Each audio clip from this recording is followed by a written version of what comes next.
Hey folks, Sally Riggs here, psychologist, fellow long hauler and your long COVID coach. And welcome to another Wellness Wednesday. It's been a few weeks since we've had a Wellness Wednesday. I've been out on vacation, and before that I think we also skipped a week. And I was super looking forward to being rejuvenated by my vacation and coming back, hitting the ground running with all kinds of new things in my business, including these videos. And of course, as always happens with long COVID, when we anticipate something, I wound up getting huge PEM as a result of jet lag when I got back on Thursday, and have been pretty sick over the weekend. And I also got an email from my assistant on Thursday giving her notice. So I'm feeling a little despondent and kind of disillusioned, if that's the right word, which is completely understandable. And I have been spending the weekend feeling my feelings and curling up like a ball, which I know you've heard me talk about a lot as strategies that are important for us with long COVID.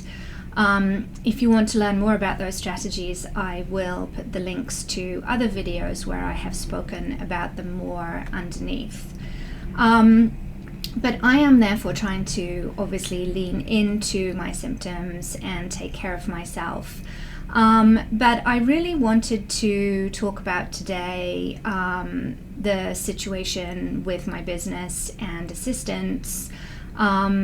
Maybe not because you're running a business and you are looking for assistance, but because it kind of really meshes with a topic in long COVID that we all talk about a lot. And something that people have been asking me about recently, and so it made sense to kind of tie the two together. So you may or may not know, before I started working with long COVID, January 21, I had been in private practice at that point for, 6 years, and a big part of my business was training and consultation for other mental health professionals. So I had an assistant who had been working with me for about 9 months, and as I transitioned into working with long COVID, obviously the business changed quite considerably, and she was someone who had a good expertise in online courses and the software that online courses are hosted in, and I wasn't doing so much of that anymore, and it made sense to transition to somebody else. Now, since that time, which was March 21, I've actually lost count, but I think I have been through probably around 12 different assistants. And that's not to say that each month I've had a new one, because at various points in time I have 2 or 3 different people working in my business doing different things. But it has been a bit of a rough journey. And sure, there are a lot of factors that go into finding a good fit for virtual assistants. But one of the things that is really relevant to long COVID is understanding disability. And this is something that I know we talk a lot about, that now that we live with this thing that the rest of the world doesn't really understand, it puts our friendship groups and our colleagues and our family into 2 categories: the people that get it and the people that don't get it. And it's completely understandable if you don't live with disability, if you don't know somebody intimately who has long COVID or ME/CFS or some other autoimmune or chronic illness. It is really difficult to understand what we're experiencing. And I have tried different permutations of hiring people in my business. I have hired people who have personal lived experience of ME/CFS and autoimmune. And of course, the difficulty there is as an employer, I'm not their psychologist, so I can't, it's an ethical violation for me to have a dual role with somebody, so I can't offer advice around managing their chronic illness. And very often what happens is that they're not really super familiar with polyvagal theory and the strategies that I utilize, and so they quite frequently get overwhelmed and burnt out and wind up quitting. And that has happened a couple of times with people with that type of experience. Or the alternative is that I hire somebody who has no personal experience. Excuse me. The joys of being back in New York is that allergy season is on steroids here. Yes, so if you hire somebody who is able-bodied, then of course the understanding of our experience is very difficult to put across. And of course there are those unicorns, and you may have them in your family or your friendship group, who don't have lived experience themselves but who do get what we're going through. But the vast majority of people in the world do not. And it's completely understandable. When I was pre-COVID, even as a psychologist, often working with people with disability, I realize now that I did not get it at all. And I did operate in a very able-bodied way. And one of the positives, although we don't like to use that word, to long COVID is that I now get to understand this world a lot more, and I'm enormously grateful for that. But I was just reading on Twitter yesterday, a guy had posted a video talking about post-exertion malaise and how nonsensical it is when you stop and think about trying to describe it to somebody. And the words that he had used were, so I tell somebody that whenever I do any type of activity, however small, I wind up with the flu. And that is basically what post-exertion malaise is. But sometimes we forget that within the community, and we start to talk about it being about fatigue. But actually that isn't my personal experience, and I imagine it probably isn't your experience either. That what actually post-exertion malaise is symptom exacerbation. So it's not that when you've done something you're tired 2 or 3 days later. It's when you've done something you think you've got COVID again, or you think you've got the flu, or you think you've got a cold, or you think you got some other type of infection.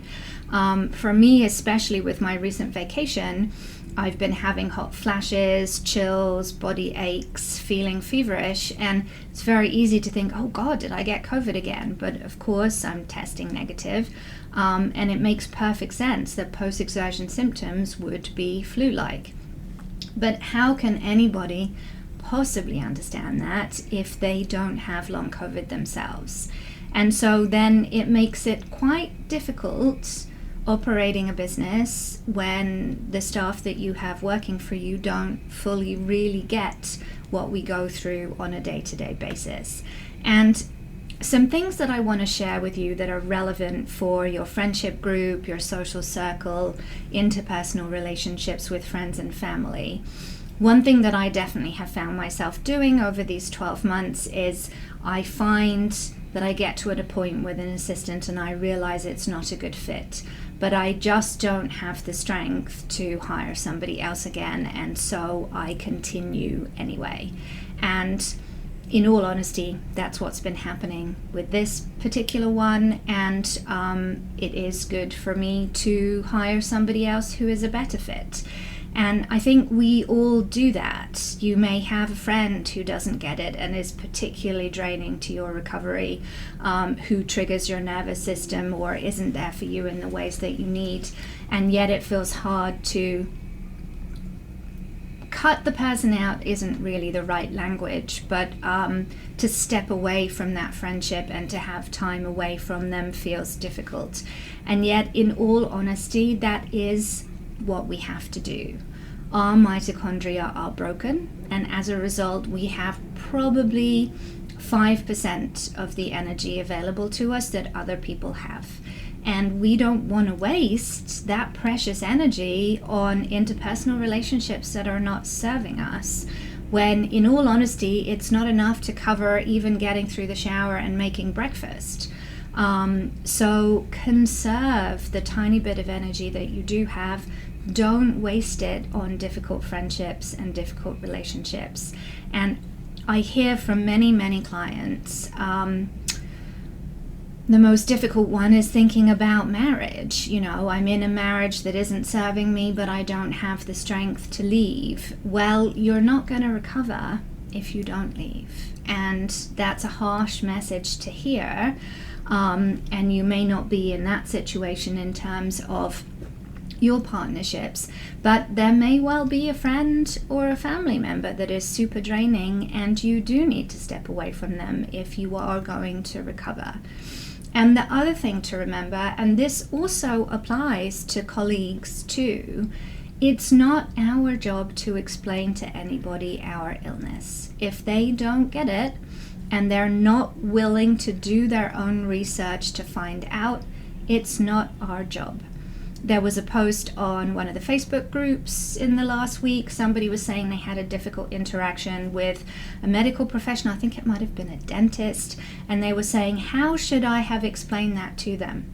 You don't need to explain to anybody. If a medical professional is gaslighting you, then you have a responsibility to take care of yourself. You can say things to yourself to soothe your nervous system and use all the polyvagal strategies to take care of yourself. But you don't need to waste your energy on trying to persuade them that they've got it wrong. That is not our job. And it is the same across the board, whether it's a family member, whether it's a colleague, whether it's a friend. People who want to know what it's like for us will do the research. There are books, there are videos, all the things that we are watching and consuming resource-wise are available to everybody. So if they want to find out, they can. And I have been surprised. I have friends who are very interested and have done research and are curious to know and are thoughtful. And I have other ones who don't get it and ask me stupid questions, and I don't hang out with them anymore. And that may be painful to hear, that our friendship groups will get smaller, but that is okay for now.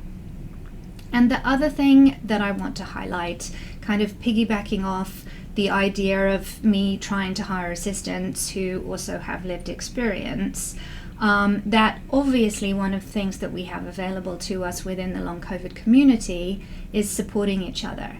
And the difficulty there is that we also don't have the resources to support each other.